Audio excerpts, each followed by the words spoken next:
a million people in Britain today use hypnosis as an alternative treatment to sort out problems such as smoking, depression and anxiety. But to what extent does it really work? I'm Charlotte Gay, a local radio journalist, and I'm here to uncover the truth behind hypnotherapy and see how it can really benefit people's lives.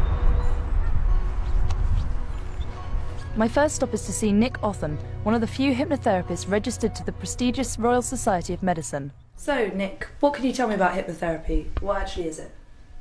I say hypnotherapy is a focus of a mind. Most people experience trance, which is another word for hypnotherapy, probably 3, 4, 5 times per day. The false assumption is the brain slows down in trance. In fact, the reverse is true. The brain is very, very heightened at that time, and that's how the brain can learn very, very quickly. It's easy for anybody. Okay, so you'd be able to put me under hypnosis right now then? Yeah, definitely. Okay, let's go for it. Okay, so you decided to experience trance, and Charlotte, how do you feel about that? Well, I'm feeling kind of quite nervous, if I'm honest. Although I'm like willing to do it and wanting to kind of experience it, part of me is still thinking, not really sure if I want to have my mind opened up like that. And what sort of things you got planned this afternoon? Going off and doing some more filming and things, but generally just general build-up of uni work to be getting on with and different things like that. So how busy is that? Fairly busy, got quite a few things. Right, okay, Charlotte, just relax, and we're just going to have your arm and just put it forward and just hold your arm out slightly like that. I'm just going to let go, and your arm's going to be very, very rigid, and hold it up like that.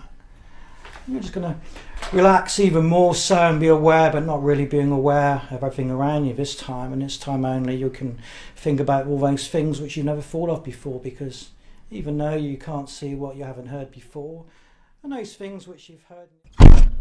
Well, that was an interesting experience, but I can't say I felt at all relaxed or hypnotised.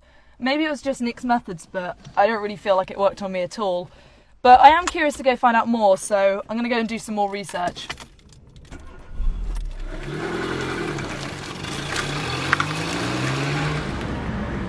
The next day I went to meet Jamie to see how his life has been affected by hypnotherapy. So Jamie, why did you decide to try out hypnotherapy? I'd been a smoker for about 15 years, and a friend of mine decided they were going to try hypnosis. So actually 4 of us went together. I wouldn't have thought about it myself. It was just purely because somebody else had thought of it first. And how effective was the treatment for you? All 4 of us gave up, all 4 of us that went, and I stopped for 3 years. I then went to a Christmas party and started again. And carried on smoking for a further 3 years, and then I went back to hypnosis again, and again I stopped. So it was quite effective for me. Now, how long have you been an ex-smoker for? It's been 7 years since I last smoked. And how do you feel now when you're surrounded by smokers? I feel okay. I mean, I don't particularly want one. I did when I first stopped. I have tried other methods in the past to stop. I tried patches and gum and willpower and all sorts, but nothing has worked like hypnosis. I literally haven't smoked since the day I walked out the last time I went. And how has hypnotherapy affected your life since? It's been amazing, really. I mean, I literally have been to a session that cost, I think it was about £40 at the time, £50, and I've stopped smoking, so it's saved all that money. I feel healthier, you know, just generally my outlook on life is better. I'm not tied to a cigarette, basically, so yeah, it's amazing, I have to say. It's interesting to hear from Jamie about the benefits of hypnosis and how it can prove to be a long-term solution. But how does it actually work? Andrea Lindsay, a qualified hypnotherapist, has had a 90% success rate with her clients. She clarified for us some of the misconceptions surrounding hypnotherapy.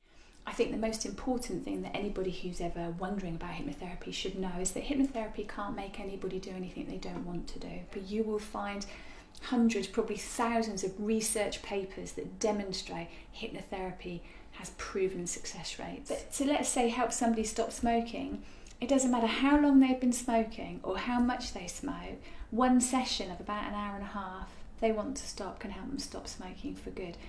I think that's amazing. Emma is a long-term sufferer of panic attacks and anxiety, and today she has come to meet with Andrea in the hope of resolving them through hypnotherapy. Okay, let's take a quick look at your form here. Good. So tell me just a little bit more about what made you decide you wanted to come along and get a little bit of help. Well, I get panic attacks quite regularly and anxiety, so it kind of hinders things on a day-to-day basis, so it'd be kind of nice to try and get rid of that so I can get on with my life kind of normally, really. Yeah. After the consultation, Andrea begins by putting Emma in a state of meditation. And then to start off with, we're just going to take a couple of nice deep breaths, so just in your own time, Emma.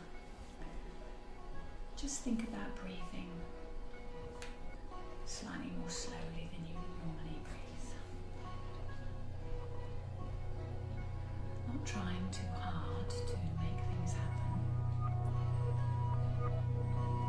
but just taking the time to allow your mind and your body. 2. Eyes and body getting ready to come back. And 3. Eyes gently opening. That's it. Just taking a moment to refocus on the room. Well done. Just take a moment to let your eyes focus. Let your bodies and your muscles wake up. Andrea will see her patients between 1 to 3 sessions before making a full recovery. I caught up with Emma after her first session to see how she got on. So it was about 3 weeks ago when I went to see Nick, and I feel that perhaps his therapy session didn't work as well on me as maybe yours did with Andrea. With mine, I was sitting on the edge of my seat, and it only took about 5 seconds supposedly for me to go under. But I don't really feel like it worked that well, but I hear that things were a bit different with you and Andrea. Yeah, sounds very different. Mine actually lasted about 40 minutes, the hypnotherapy, so it's quite a long time. When I woke up, she asked me how long I thought it was, and it felt about 15 minutes to me, so it actually felt a lot quicker than what it was. It was very relaxing. She made me feel really comfortable. She talked about kind of memories, good memories, bad memories. Yeah, it was good.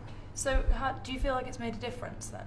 Definitely, yeah. I feel much more relaxed, more calm and at ease. I can do things now that I couldn't really do before without getting anxious or a panic attack coming on.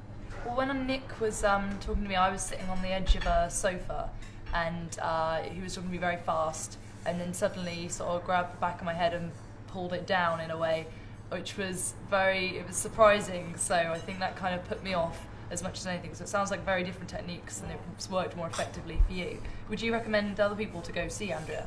Yeah, definitely. I mean, I've noticed a big difference from before I had the hypnotherapy to now. I'm much more calmer, relaxed. I can do things like watch a scary film without getting anxious or nervous. Just day-to-day things are a lot more easier than they were before. So definitely, if someone's anxious or a nervous person that they think that it's that bad that they need help, then I definitely recommend it because it does help. Emma is now continuing her final sessions with Andrea over the next few weeks. After speaking to Nick, Jamie and Emma over the past few weeks, it would seem that in order for hypnotherapy to work, you really have to be open for change. It's a way of improving a person's mental health, and if more people knew about that, then they too, like Emma, would be able to overcome their issues. It would seem it's not just an industry full of moneymakers, but can in fact change people's lives for the long term, and like Jamie, for the better.